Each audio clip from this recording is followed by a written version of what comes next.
यहाँ जो स्टूडेंट्स आते हैं सबसे पहले वो एक कॉल नंबर देते हैं। सबसे पहले रिक्वेस्ट स्लिप लेते हैं। रिक्वेस्ट स्लिप में वो कॉल नंबर देते हैं, कॉल नंबर होता है और उसके अंदर जब वो कॉल नंबर कैटलॉगिंग सिस्टम से निकालते हैं, जब हम ये कैटलॉग में जाते हैं 5740। अब हमने जब कैटलॉग में चले गए तो यहाँ पे हम ऑथर के नाम से जाएंगे। सही। ये देख रहे हैं 5740.01 NKL। NKL का मतलब नेल्सन गिडन। सही। ठीक है, ये हमारा सिस्टम है जो इंटरनेशनल ही है, पूरी दुनिया में ये सिस्टम चलता है। 574 है ना? 574.01। जिस तरह आप ये आप नंबर पे आ जाएंगे तो आप यहाँ पे आ जाएंगे 57401। अब 574 जो हमारा नंबर है वो specific parts of system in planets पे भी है। उसके बाद ये सब सीरियल नंबर आ रहे हैं, जैसे 577 इकोलॉजी, 576 जेनेटिक एंड एवोल्यूशन, उसके बाद माइक्रोनिज्म, fungi and plants and botany. Internationally number हैं। हम फोर्स की सीरीज़ में आ जाएंगे या 421 English writing system and phonology. उसके बाद 422 इंग्लिश इटिमोलॉजी, 423 इंग्लिश डिक्शनरीज। इसके बाद हम सीरीज़ में आ जाएंगे सोशल साइंसेज। सोशल साइंसेज का 3 से स्टार्ट होता है। जैसे आप 300 पे आ जाएंगे सोशल साइंसेज, 301 पे सोशियोलॉजी एंड एंथ्रोपोलॉजी, 302 पे सोशल इंटरैक्शन, 303 पे सोशल प्रोसेस। इसी तरह से हम आगे आ जाएंगे रिलीजियन पे। रिलीजियन पे फिर चेंज हो जाएगा, 200 आ जाएगा। इस पे 200 पे रिलीजियन, 201 पे religious mythology and social theology. उसके बाद हम आ जाएंगे फिलॉसफी एंड साइकोलॉजी पे, जिस पे हमारा 100 पे नंबर आ जाएगा। 100 पे आप देख रहे हैं philosophy and psychology, theory of philosophy. सही। फिर हम आ जाएंगे third summary and the 1000 sections. ये जर्नल्स वाइज हैं। अच्छा अच्छा अच्छा। जिसमें नॉलेज है, दी बुक है, सिस्टम है, data processing and computer science है, कंप्यूटर प्रोग्रामिंग है। और ये सब डेटा हमने अब हम देख रहे हैं यहाँ पे, अब हम यहाँ ये स्वात रे ये क्या है? ये उर्दू के नंबर हैं। जैसे हम उर्दू की हमें कोई किताब निकालनी है तो ये जीम वाव चाहिए। अब यहाँ पे ये आ गया चाहिए, जिसमें ये आ गया जवाद जाफरी। जवाद जाफरी का कोड जो है जीम वाव अलिफ। अच्छा। ये इस तरह से इंटरनेशनली कोड से अगर आप कहीं पे भी जाएंगे, अगर आपको ये सिस्टम आता है तो आप ये बुक आराम से निकाल सकते हैं। आपको यहाँ से इस सिस्टम के थ्रू अगर बुक निकालना होगा, जिस तरह मैं आपको बताऊँ, ये हमारा सिस्टम है रिक्वेस्ट स्लिप का।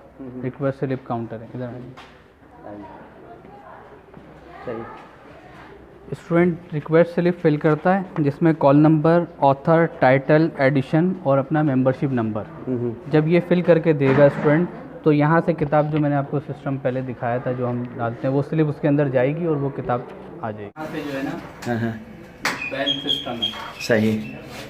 तो जब बेल बजाते हैं तो वो फिर इसके अंदर बुक आ जाती है। वो फिर उसके बाद वो मैनुअली इसको यहाँ से ऊपर ले किताब। सही। अच्छा, ज़बरदस्त। बिस्मिल्लाहिर्रहमानिर्रहीम। बयाक बैठक के साथ मैं हूँ आपका मेज़बान अंसार मदनी। नाज़रीन, आप जानते हैं, आप देखते हैं कि मैं पाकिस्तान भर के मुख्तलिफ़ इदारों में जो शख्सियात हैं, जो इदारे हैं, उनकी कारकर्दगी से मुतल्लिक़ बातें आपके सामने लेके आता हूँ। आज मेरी खुशनसीबी है कि मैं जामा कराची में मरकज़ी जो लाइब्रेरी है उसको देखने के लिए, इंतज़ाम व इंसराम के लिए हमारे साथ जो शख्सियत तशरीफ़ फरमा है, मेरी मुराद है इफ्तिखार हुसैन साहब, लाइब्रेरियन है यहाँ पे। और इस लाइब्रेरी में बहुत ज़्यादा किताबों का ज़ख़ीरा है, इल्मी ज़ख़ीरा है। उसको महफूज रखने के लिए ये दिन रात मेहनत कर रहे हैं। आइए हम लाइब्रेरी से मुतल्लिक़ कुछ बातें इन्हीं की ज़बानी सुनते हैं। कराची यूनिवर्सिटी में इस साल जो इनरोल्ड स्टूडेंट हुए हैं और उसकी तादाद 40,000 से ऊपर है।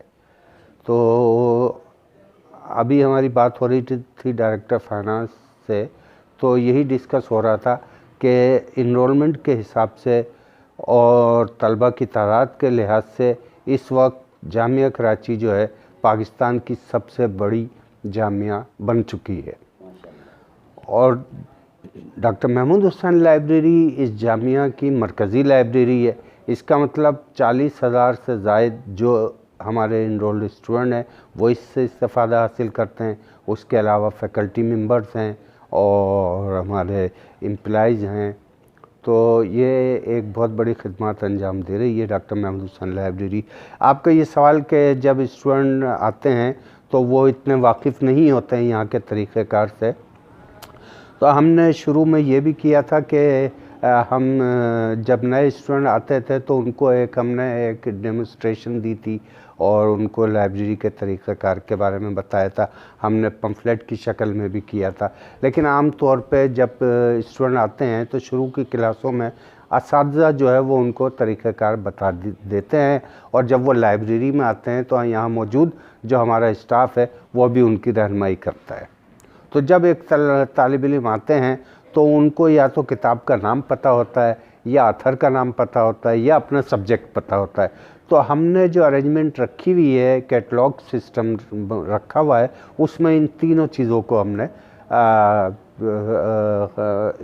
इनके लिहाज से हमने अपना कैटलॉग तरतीब दिया है कि अगर किसी स्टूडेंट को ऑथर का नाम पता है उसको भी आसानी से अरेंजमेंट के हिसाब से, ये डिक्शनरी अरेंजमेंट कहलाती है, वो ऑथर के हिसाब से भी अपनी किताब तलाश कर लेगा, टाइटल के हिसाब से भी कर लेगा, और सब्जेक्ट के हिसाब से जो क्लासिफाइड अरेंजमेंट कहलाती है वो उससे भी कर लेगा। उसके अलावा भी उसको वो किताबें नज़र आ जाएंगी उसके सब्जेक्ट में जो उसके लिए कारआमद हो सकती है। देखिए, क्लासिफिकेशन जो डेवी डेसिमल क्लासिफिकेशन स्कीम है, DDC कहलाती है, हम उसको ही फॉलो करते हैं। अब हमारी लाइब्रेरी गुज़श्ता 4-5 साल से डिजिटलाइज होना शुरू हो गई है, लेकिन अभी तक जो हमारा मैनुअल सिस्टम चल रहा है उसमें हम DDC को के हिसाब से ही क्लासिफिकेशन करते हैं। DDC दरअसल में एक ऐसी स्कीम है जो कि दुनिया में जितना भी इल्म है उसको उसने डिवाइड किया हुआ है, और हर सब्जेक्ट को 10-10 हिस्सों में करके उसने तकसीम किया हुआ है। मिसाल के तौर पे दुनिया में जितना भी इल्म है उसको 10 हिस्सों में तकसीम किया गया है। इसी तरह से हम जो इस्लामिक स्टडीज़ या इस्लामिक के हवाले से जो किताबें होती हैं उसको हमारे पास एक स्कीम होती है, वो स्कीम के तहत जो है मैन नंबर जो 297, मिसाल के तौर पे ये किताब मेरे पास रखी हुई है सीरतुन नबी इब्न हशाम की, 297 जो है, जिसे मैंने 2 बताया था, 2 जो है वो रिलीजन का नंबर है, 1 फ़िलोसफी का है, 2 रिलीजन का है। अब 2 दुनिया में जितने भी रिलीजन होंगे वो 200 के अंदर ही आएंगे। तो 297 जो है ये हमारे इस्लाम का नंबर है।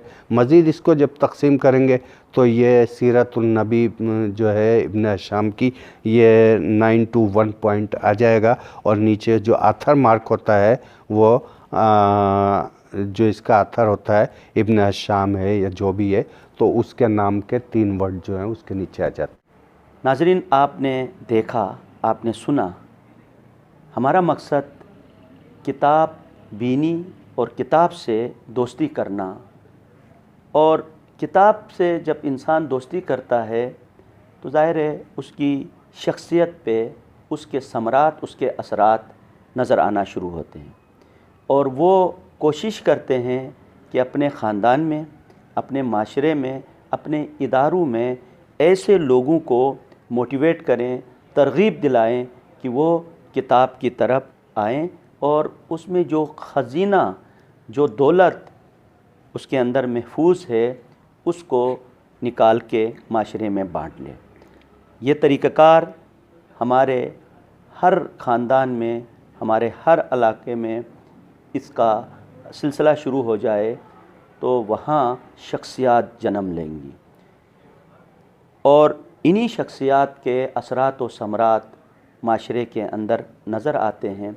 उनमें से पहला जो समर है वो सुकून, इत्मीनान और अदब, तहज़ीब, अखलाक है। इन्हीं अल्फाज के साथ जामा कराची की मरकज़ी लाइब्रेरी महमूदुल हसन लाइब्रेरी से मैं इजाज़त चाहता हूँ। इंशाअल्लाह एक नए इदारे में नई शख्सियात के साथ आपकी खिदमत में फिर हाज़िर होऊंगा। तब तक अपने मेज़बान अंसार मदनी को इजाज़त दीजिए। अल्लाह हाफ़िज़।